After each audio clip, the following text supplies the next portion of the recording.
We know that Sir Patrick Stewart is a great actor, but Jean-Luc Picard has always had some serious acting chops too. Disgusting thing.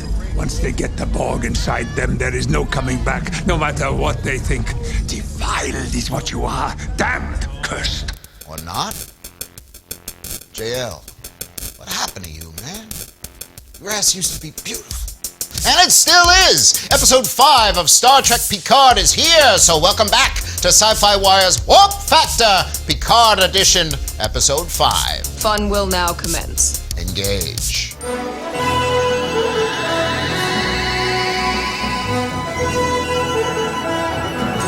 Prepare once more for a mission briefing! Too much? Don't care! All crew to spoiler stations because we're about to get imperfectly perfect. If you haven't watched the new episode, Stardust City Rag, then shields up and red alert!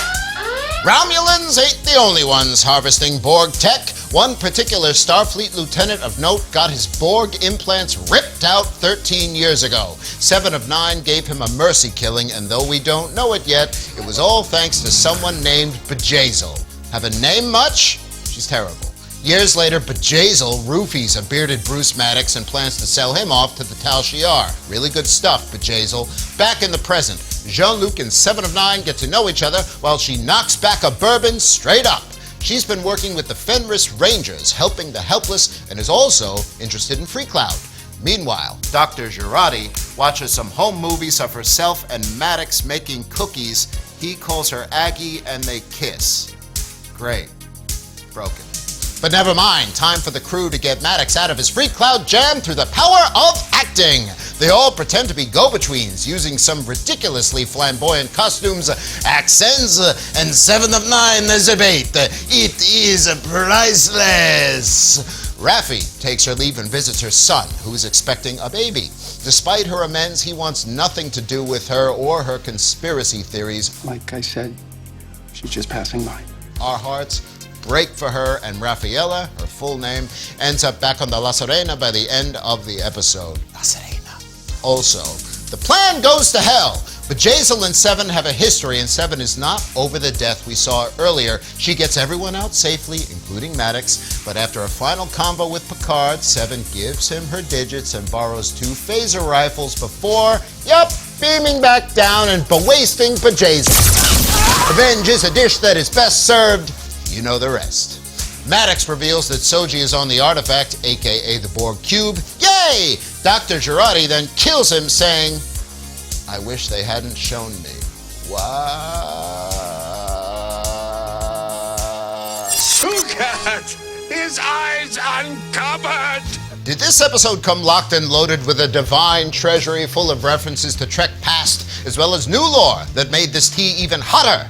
Was the hippie episode of the original series Season 3 one of the weirdest things ever put on television? A big yes to both questions. SOKATH! His eyes uncovered! The former Borg turned Starfleet lieutenant that 7 of 9 thought of as a son is none other than Icheb, first seen in the Season 6 Star Trek Voyager episode Collective. He'd go on to recur often on that series, being mentored by 7 and even passing his Starfleet Academy entrance exam while on board Voyager. His Borg cortical node can't be found because he donated it to 7 in the Voyager episode Imperfection. The J-Dog calls 7 Annika. It is good to see you again, Annika. Repeatedly, because that is 7's real name.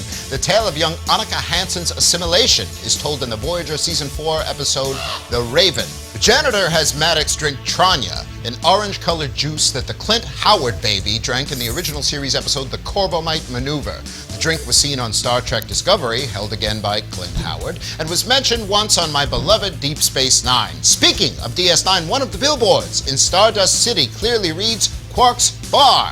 Mr. Buck goes one further, saying to Rios, Mr. Quark of Ferenginar was especially satisfied with your handling of his trouble with the Breen. It seems that Quark, a DS9 main character, might be moving up in the world. Finally, right alongside his cousin Galen. Maybe. We'll see what the rules of acquisition have to say about that. Also moving up is Mott, the Bolian barber from the Enterprise D. Another Stardust billboard reads, Mr. Mott's Hair Emporium. Well done, Mr. Mott. Finally, The EMH almost gets out the classic catchphrase of Voyager's EMH. He never gets out the full, please state the nature of the medical emergency, but he does come close. What is the nature of your psychiatric emergency? For more background on everything in this episode, go back to the Academy and have yourself an Icheb Marathon. All from Star Trek Voyager go with Collective, Ashes to Ashes, Child's Play, Imperfection, Shattered, Lineage, Human Error, and Q2. That's a lot of Icheb, so you might as well throw in The Raven from Voyager Season 4 as well and brush up on your Annika Hansen history. Start quoting her now.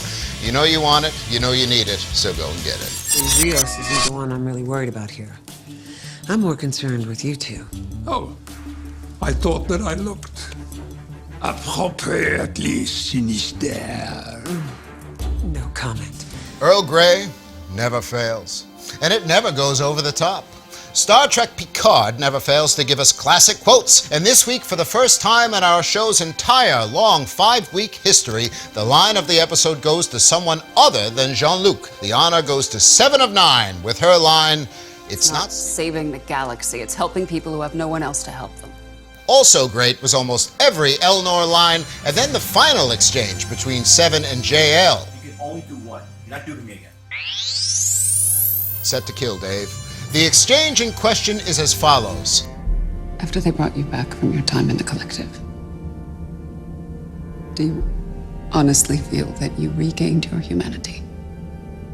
Yes. All of it?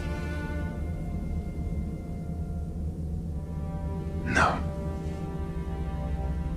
But we're both working on it, aren't we? Every damn day of my life.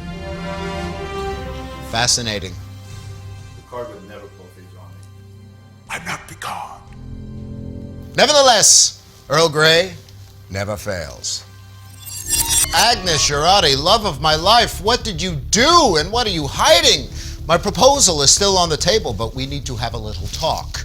With all the mentions of real ingredients in that cookie video, could Agnes be an android herself? I mean, Maddox says she was essential to the creation of Daj and Soji, and she says that's one more thing she has to atone for. What does that mean? Did Commodore O get to her somehow or switch her out for a double? Did Commodore O show her something?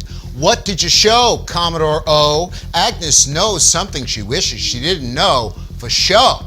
Maddox says he sent Soji to get answers. What kind of devious programming does Soji have inside of her?